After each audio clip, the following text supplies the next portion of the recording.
Welcome back to Basic Batches. I'm your host, as always, Nick Coughlin.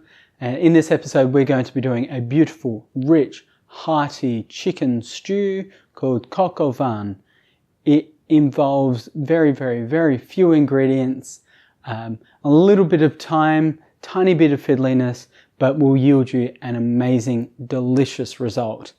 As always, it is a minimal equipment episode as well. So the most you'll need is a few bowls to be putting your raw ingredients in and one pot to do all the cooking in all together. So I hope you enjoy it. Right, so for this episode you're going to need some middle bacon, chicken pieces, bone-in preferably, carrot, celery, an onion to make our mirepoix, red wine, stock, I've gone with veggie, couple of bay leaves, garlic, and mushrooms. These are button mushrooms. Start by peeling and quartering your onion and making sure you're taking the tail off as well.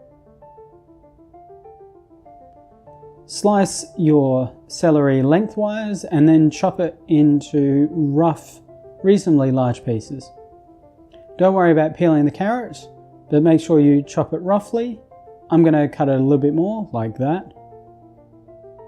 And then roughly chop your garlic as well. Don't worry about mashing it for this episode, it's not necessary. Then cut your bacon into fairly large chunks and add it to a very hot pan. Don't worry about oil, it's got plenty of fat in it. Add your chicken and stir it, ensuring that it's brown.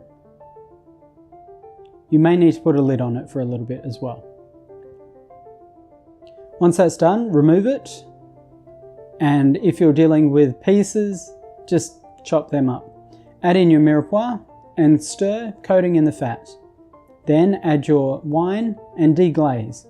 That just means you're stirring it so that the firm bits that are baked onto the base are removed.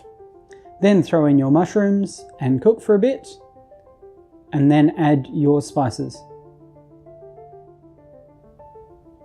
Put a lid on it, and then come back a little bit later and add your chicken, mixing that through. It is at this point that you will be putting your stock in as well. There we go. Let that cook down for a bit until it's all cooked through, and then serve with some mashed potato and garnish with some parsley or chives.